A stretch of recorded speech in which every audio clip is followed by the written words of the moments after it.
സന്ദീപ് വാര്യർ എന്ന യുവ നേതാവ് ബി.ജെ.പിയുടെ അദ്ദേഹം ബി.ജെ.പിയുമായി ഇടഞ്ഞു നിൽക്കുകയാണ് എന്നുള്ളത് നിങ്ങൾക്ക് എല്ലാവർക്കും അറിയാം. പാലക്കാട് പ്രചരണത്തിന് ചെന്ന അദ്ദേഹത്തെ വേദിയിലേക്ക് കയറ്റാതെ സദസ്സിലിരുത്തി എന്നുള്ളതാണ് ഒരു ആരോപണം, അല്ലെങ്കിൽ അതാണ് ഏറ്റവും ഒടുവിലത്തെ പ്രകോപനം. അദ്ദേഹത്തെ വിളിച്ച് ക്ഷണിച്ചു വരുത്തുകയും അപമാനിക്കുകയും ചെയ്തു എന്നുള്ളതാണ്. അതുകൊണ്ട് എന്താണെങ്കിലും ഇനി പാലക്കാടേക്കോ അല്ലെങ്കിൽ ചേലക്കരയിലേക്കോ വയനാട്ടിലേക്കോ പോലുള്ള ഉപതെരഞ്ഞെടുപ്പുകളിലേക്ക് എന്തായാലും പ്രചരണത്തിനില്ല എന്നുള്ളത് അദ്ദേഹം വ്യക്തമാക്കിയിട്ടുള്ള ഒരു കാര്യമാണ്. അപ്പോൾ അദ്ദേഹം പുറത്തേക്ക് പോകും എന്ന് പറഞ്ഞ് ഞാനൊരു വീഡിയോ ചെയ്തിരുന്നു. ആ വീഡിയോ ചെയ്ത് അന്ന് വൈകുന്നേരം ഞാനിപ്പോഴും ബി.ജെ.പിയിൽ തന്നെയാണ് എന്ന് പറഞ്ഞ് സന്ദീപ് വാര്യർ പ്രതികരിച്ചിരുന്നു. അപ്പോൾ അങ്ങനെ പ്രതികരിച്ചതിന് ശേഷമാണ് യഥാർത്ഥത്തിൽ ഞാൻ ഷൂട്ട് ചെയ്ത ആ വീഡിയോ ഇറങ്ങുന്നത്.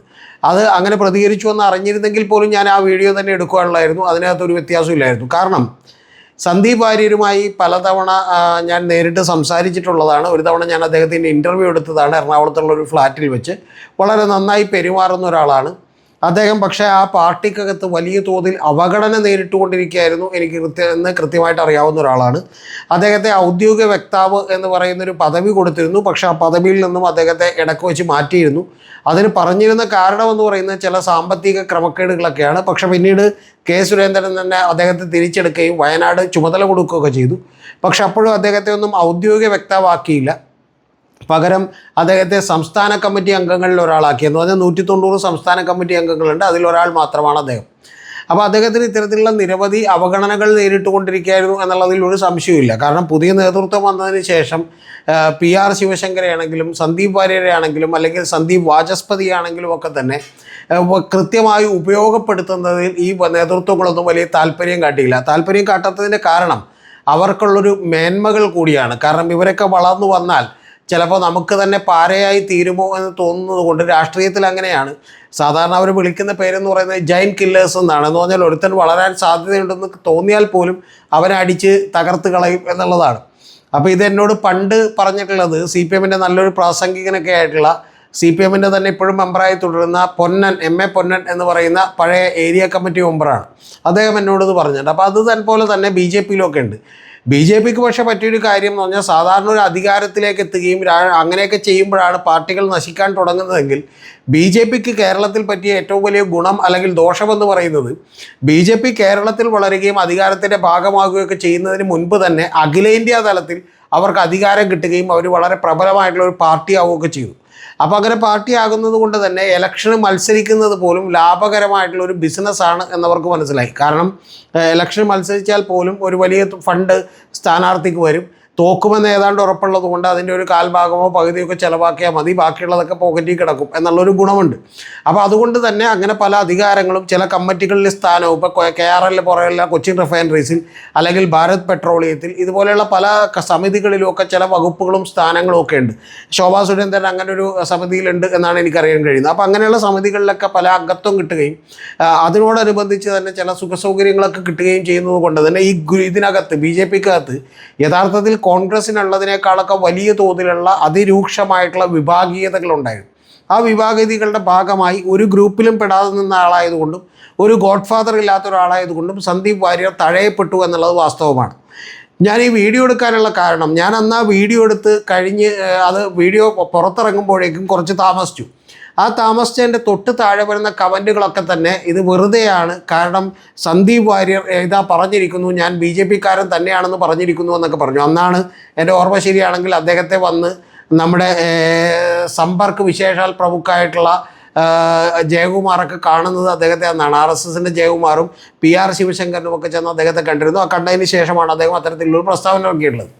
പക്ഷെ അതിനുശേഷം കെ സുരേന്ദ്രൻ വന്നിട്ട് BJP-യിൽ ഈ സന്ദീപ് വാര്യർ ഇങ്ങനെ നിൽക്കരുതെന്നും അത് പ്രവർത്തിക്കാൻ തുടങ്ങണമെന്നും ഉപതെരഞ്ഞെടുപ്പുകളിൽ പ്രചരണത്തിന് ഇറങ്ങണമെന്നും എന്തുണ്ടെങ്കിലും ഈ നമ്മുടെ തെരഞ്ഞെടുപ്പ് കഴിഞ്ഞതിന് ശേഷം പരിഹരിക്കാം എന്നുമൊക്കെ പറഞ്ഞിട്ടുണ്ട്. ആ പറഞ്ഞതിനോടുമൊക്കെ അദ്ദേഹം രൂക്ഷമായി പ്രതികരിച്ചിട്ടുണ്ട്. ഞാനങ്ങനെ അടിമയാകാനില്ല, ഓർഡറുകൾ അനുസരിക്കുന്ന ഒരു അടിമയാകാനൊന്നും ഞാനില്ല എന്നാണ് അദ്ദേഹം പറഞ്ഞേക്കുന്നത്. കൂടാതെ അദ്ദേഹം പറഞ്ഞേക്കുന്നത് കാര്യങ്ങൾ പറഞ്ഞാൽ മനസ്സിലാകാത്ത ഒരാൾ ആളാണ് എന്ന് പറയുന്ന ധ്വനിയോടുകൂടിയാണ് കെ സുരേന്ദ്രൻ സംസാരിച്ചതെന്നും അതൊട്ടും ശരിയായില്ല എന്നുമൊക്കെ അദ്ദേഹം തുറന്നടിക്കുക തന്നെ ചെയ്തിട്ടുണ്ട്. അതിനുശേഷവും അദ്ദേഹം ഇന്നലെയും പത്രങ്ങൾക്ക് മാധ്യമങ്ങൾക്കൊക്കെ തന്നെ ഒരു അഭിമുഖം കൊടുക്കുകയും അതിലൂടെയൊക്കെ തന്നെ അദ്ദേഹം കൃത്യമായി കാര്യങ്ങൾ വീണ്ടും വീണ്ടും അദ്ദേഹത്തിൻ്റെ നീരസം തുറന്നു പറഞ്ഞുകൊണ്ടിരിക്കുകയൊക്കെയാണ്. ഇതിനേക്കാൾ പ്രമുഖമായിട്ടുള്ളൊരു കാര്യം കെ സുരേന്ദ്രനോ അല്ലെങ്കിൽ ശോഭാ സുരേന്ദ്രനോ ആയിരുന്നെങ്കിൽ അവിടെ ജയിച്ചേനെ എന്ന് അദ്ദേഹം പറയുന്നുണ്ട്. എന്ന് പറഞ്ഞിട്ടുണ്ടെങ്കിൽ കാര്യങ്ങൾ വളരെ ക്ലിയറാണ്. സി കൃഷ്ണകുമാർ ആണെങ്കിൽ അവിടെ ജയിക്കില്ല എന്ന് തന്നെയാണ് അദ്ദേഹം കൃത്യമായി പറഞ്ഞു വെക്കുന്നത്. രണ്ടാമത്തെ കാര്യം എന്ന് പറയുന്നത് അദ്ദേഹം പറയുന്ന ഏറ്റവും പ്രധാനപ്പെട്ട കാര്യം, ഇന്നലെ കഴിഞ്ഞ ദിവസങ്ങളിലിരുന്ന് അദ്ദേഹം പത്രസമ്മേളനത്തിൽ പറയുന്നൊരു കാര്യം, സി കൃഷ്ണകുമാർ തോറ്റതിന് ശേഷം ആ തോൽവി മറ്റേ ഈ പറയുന്ന സന്ദീപ് വാര്യരുടെ തലയിൽ വെച്ച് കെട്ടാനുള്ള ഒരു ശ്രമം നടക്കുന്നുണ്ട് എന്നാണ് പറയുന്നത്. എന്ന് പറഞ്ഞാൽ തോൽക്കും എന്നുള്ള കാര്യത്തിൽ അദ്ദേഹത്തിനൊരു സംശയവുമില്ലെന്നാണ്. അദ്ദേഹത്തിൻ്റെ ഇപ്പോഴുള്ള ലക്ഷ്യവും അത് തന്നെയാണ്. സി കൃഷ്ണകുമാർ എന്ന് പറയുന്ന ഒരാളെ കൃത്യമായി അവിടെ തോൽക്കണം എന്ന് തന്നെയാണ് സന്ദീപ് വാര്യർ ആഗ്രഹിക്കുന്നത്. കാരണം സി കൃഷ്ണകുമാർ അടക്കമുള്ള ജില്ലാ നേതൃത്വമാണ് അദ്ദേഹത്തെ നിരന്തരമായി അവിടെ അവഗണിച്ചുകൊണ്ടിരുന്നത്. അദ്ദേഹം ഏത് പ്രശ്നത്തിലേക്ക് ഇടപെട്ടാലും അദ്ദേഹത്തെ അടുപ്പിക്കാറുണ്ടായിരുന്നില്ല. കാരണം ആ ജില്ലയിൽ നിന്ന് തന്നെ ആരെങ്കിലും വളർന്നു വരുന്നതിൽ അവർക്ക് വലിയ തോതിലുള്ള പേടിയുണ്ട്. ഇദ്ദേഹത്തിൻ്റെ സന്ദീപ് വാര്യരുടെ അമ്മയുടെ സമുദായമായിട്ടുള്ള മൂത്താൻ സമുദായത്തിന് അവിടെ ഏതാണ്ട് 15,000-16,000 വോട്ടുണ്ടെന്ന് കേൾക്കുന്നു. ആ വോട്ടുകളെയൊക്കെ തന്നെ സ്വാധീനിച്ചുകൊണ്ട് വളരെ കൃത്യമായി സി കൃഷ്ണകുമാറിൻ്റെ തോൽവി ഉറപ്പുവരുത്താനാണ് അവിടെ സന്ദീപ് വാര്യർ ശ്രമിച്ചുകൊണ്ടിരിക്കുന്നത്. അപ്പോൾ ഇത്തരം കാര്യങ്ങളിലേക്ക് കടന്നിട്ടുള്ള ഒരാളെ സംബന്ധിച്ചിടത്തോളം അദ്ദേഹം കെ സുരേന്ദ്രനെയോ അല്ലെങ്കിൽ സംസ്ഥാന നേതൃത്വത്തെയോ കുറ്റം പറഞ്ഞിട്ടില്ല എന്നുള്ളത് കൊണ്ട് മാത്രം ആ പാർട്ടിക്കകത്ത് നിൽക്കാൻ കഴിയില്ല എന്ന് പറയുന്ന ഉറച്ച ബോധ്യത്തിൻ്റെ അടിസ്ഥാനത്തിലാണ് സന്ദീപ് വാര്യർ എന്തായാലും പുറത്തേക്ക് തന്നെയാണെന്ന് പറയുന്നത്. അന്ന് തന്നെ ഞാൻ നിങ്ങളോടൊരു കാര്യം പറഞ്ഞിരുന്നു, സന്ദീപ് വാര്യർ ഇപ്പോൾ ഇലക്ഷന് മുൻപ് അവിടെ BJP വിട്ട് മറ്റൊരു പാർട്ടിയിലേക്ക് പോകാത്തതിൻ്റെ കാര്യം എന്ന് പറയുന്നത്, ഇത് വിട്ടിട്ട് മറ്റൊരു പാർട്ടിയിലേക്ക് പോയാൽ തീർച്ചയായിട്ടും ഇവർക്ക് കുറച്ചുകൂടി പ്രതിരോധിക്കുന്നതിന് BJPക്ക് എളുപ്പമാകും. പക്ഷേ ഇപ്പോഴും ഞാൻ BJPക്കാരൻ തന്നെയാണെന്നും ഞാൻ മറ്റൊരു മന്ത്രിയുമായിട്ട് ചർച്ച നടത്തിയിട്ടുള്ളതും ഒരു പാർട്ടിയിലേക്ക് ഞാൻ പോകുന്നില്ലെന്ന് പറഞ്ഞുകൊണ്ട് തുടരുന്ന വിമർശനങ്ങൾ വലിയ തോതിലുള്ള തിരിച്ചടി BJPക്ക് ഉണ്ടാകും. അതുകൊണ്ട് തന്നെ ഇപ്പോൾ 20-ാം തീയതി വരെ ഈ ഒരു നില തന്നെ തുടരാനാണ് സാധ്യത. കാരണം ഇതിൽ നിന്ന് രക്ഷപ്പെടാൻ BJPക്ക് ആകെയുള്ള ഒരു വഴി എന്ന് പറയുന്നത് BJPക്ക് സന്ദീപ് വാര്യരെ പുറത്താക്കിക്കൊണ്ടൊരു നടപടിക്ക് വിധേയമാക്കുക എന്നുള്ളതാണ്. അത് ചെയ്യാൻ BJPക്കും ബുദ്ധിമുട്ടുണ്ട്. കാരണം ഒരു രക്തസാക്ഷി പരിവേഷം കിട്ടുകയും അത് വലിയ തോതിൽ ചർച്ചയാവുകയും ഒക്കെ ചെയ്യും എന്ന് BJPക്ക് അറിയാവുന്നതുകൊണ്ടാണ് BJP മിണ്ടാതിരിക്കുന്നത്. തീർച്ചയായും ഈ തെരഞ്ഞെടുപ്പ് കഴിഞ്ഞിട്ടുണ്ടെങ്കിൽ സന്ദീപ് വാര്യർക്കെതിരെ നടപടി ഉണ്ടാവും. കാരണം പലപ്പോഴും നമുക്കറിയാമല്ലോ, തിരിച്ചു വരാൻ കഴിയാത്ത ഒരു ദൂരത്തോളം സന്ദീപ് വാര്യർ നടന്നു കഴിഞ്ഞു എന്നുള്ളതാണ് വാസ്തവം. ഇതറിയാവുന്നത് കൊണ്ട് തന്നെയാണ് അന്ന് ഞാൻ എൻ്റെ വീഡിയോയിൽ സന്ദീപ് വാര്യർ പുറത്തേക്കാണെന്ന് പറഞ്ഞത്. പക്ഷേ ചിലപ്പോൾ അത്രയൊന്നും സൂക്ഷ്മമായി നിരീക്ഷിക്കാത്ത ആളുകളായിരിക്കുമെന്ന് ഞാൻ പ്രതീക്ഷിക്കുന്നു. അവർ താഴെ വന്ന് സന്ദീപ് വാര്യർ ഇതാ BJPക്കാരൻ തന്നെയാണെന്ന് പറയുന്നുണ്ടല്ലോ എന്നാണ് പറയുന്നത്. ഇപ്പോഴും ചിലപ്പോൾ 20-ാം തീയതി വരെയും സന്ദീപ് വാര്യർ അങ്ങനെ തന്നെ പറഞ്ഞേക്കും. പക്ഷേ സന്ദീപ് വാര്യർ വളരെ കൃത്യമായി ക്രിസ്റ്റൽ ക്ലിയറായിട്ട് ഈ പറയുന്ന BJPയുടെ കേരള നേതൃത്വവുമായി അകലം പാലിച്ചിരിക്കുന്നു എന്നുള്ള കാര്യത്തിൽ ഒരു സംശയവുമില്ല. ഇന്ന് ഏറ്റവും ഒടുവിൽ ഞാൻ കണ്ടിട്ടുള്ളത് മേജർ രവിയുടെ ഒരു കമൻ്റാണ്. അദ്ദേഹം BJPയുടെ വൈസ് പ്രസിഡൻ്റാണ്. അതുപോലെ സി രഘുനാഥ് എന്ന് പറയുന്ന കോൺഗ്രസിൽ നിന്ന് BJPയിലേക്ക് വന്നിട്ടുള്ള ആളെയും അവർ പിടിച്ച് വൈസ് പ്രസിഡൻ്റ് ആക്കിയിട്ടുണ്ട്.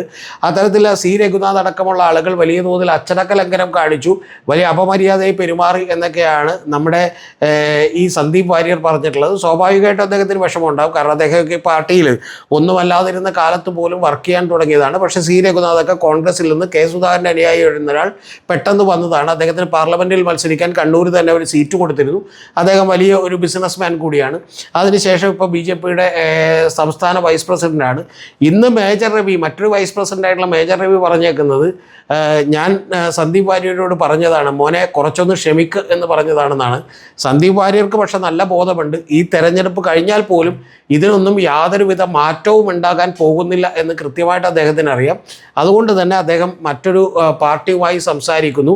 അദ്ദേഹം മിക്കവാറും ഇപ്പോൾ ഏറ്റവും ഒടുവിൽ കേൾക്കുന്ന വാർത്ത അദ്ദേഹം CPIയിലേക്ക് പോകുന്നതാണ്. CPIയിലേക്ക് പോയാൽ പോലും അദ്ദേഹത്തിന് അടുത്ത നിയമസഭാ തെരഞ്ഞെടുപ്പിൽ എവിടെയെങ്കിലും സ്ഥാനാർത്ഥിയാകാനോ ഒരു MLA ആകാനോ ഒക്കെ കഴിയുമായിരിക്കും.